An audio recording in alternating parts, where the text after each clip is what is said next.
Hello and welcome to the first 9 Lives Ninja Survive video of 2025. We're going to go through a bunch of the new features that have been put in, starting with an introduction tutorial, first time somebody loads up the game. This just shows the active abilities that you can use and what they do, so the dodging, the deploying traps, and the clones. Also explains that attacks happen automatically.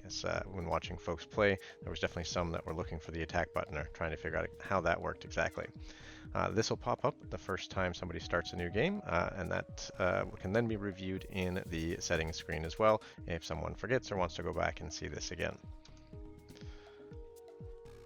So over here we can see we've got our setting to go into our tutorial to review that screen. All right, let's go back in and start a new run and show off some of the other new features. One of the things we've added is a new death animation, so every time one of the enemies dies now, they used to just disappear, and we've added a nice little animation showing them kind of lighting on fire there, glowing, and then disappearing. That also changes based on the size of the enemy. You'll notice that we're doing more damage now. We used to be doing only 2 on these initial attacks, now we're doing closer to 20. There's also some variability there. So there's about 5 to 10% variance on the attacks. We've completely reworked this level up screen, making it much prettier, I think, and more functional as well. We get icons kind of showing what you'll be upgrading. We've got our reroll button down here that's a little bit more prominent now. I can use it once and then it goes away. We also have our toggle for how fast the enemy spawns. So if you have a kitted out character, you can change this to fast, and then enemies will spawn faster and you can advance through the waves quicker yourself. We're just going to go ahead and pick a piercing attack here and show off some of the other new things. You will notice that the collection radius now for picking up emeralds is shorter. So we actually found that it was a little bit too easy to collect those, making players not really have to think about trying to avoid the enemies as they were going through and picking those up. Some of the other changes we have here, we've made it so that our clones now shoot 3 shots. They were just missing too much after you deploy them. We think it's more fun if they actually do more damage and help out. So they have that triple shot now. They're much more likely to hit and add to your overall damage. We've also made it so that the traps, they last forever. They used to only last for 5 seconds and then cycle out. Now you get a new trap every 5 seconds, but you are able to lay them out and they'll last until they're hit by one of the enemies. We've also changed some of the power-ups, how they work. So here's our trap power-up. It will just continue to throw out traps for a little while here. And again, those will last as long as needed until they're triggered. We're going to go down and grab our new clone power-up, and you'll see it does something similar as well. So as I'm heading down here, using my dodges, throwing out traps and clones when they're available. But now we're going to get all of our clones out, and they are really going to help us out doing damage. That's a lot of fun there, having a whole army of clones laying waste to the countryside here. You may have noticed that I'm taking advantage of the dodge feature from time to time to actually dodge through enemies, which also damages them,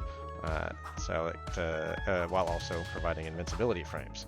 So it can be a great tool to maintain distance, to do some damage, and to help get through a tight spot. You might have heard there we've changed our damage noise on the count, so it's a little meow. There's a couple different ones, differing pitches and lengths.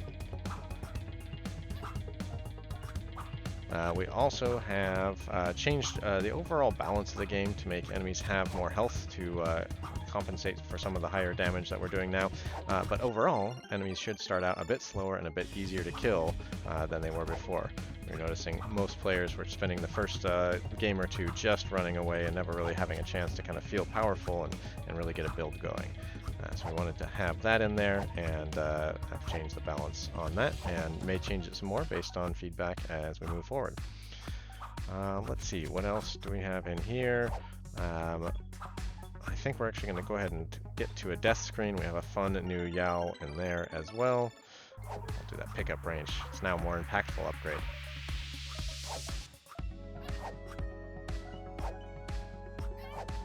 Here comes the last one. I don't know why, I just absolutely love that silly little yowl there. Let's see, now that we're back at the main menu, you'll see we've got some extra notifications here. One to show that specializations have been unlocked. In the demo, they're all unlocked pretty easily by collecting emeralds for the geologist, using traps or clones for those specializations, and then the damage that you do with your swords or shuriken. We've also changed the upgrade screen. We've got this new notification here to draw attention to it, so folks know to come in here and invest some of those emeralds.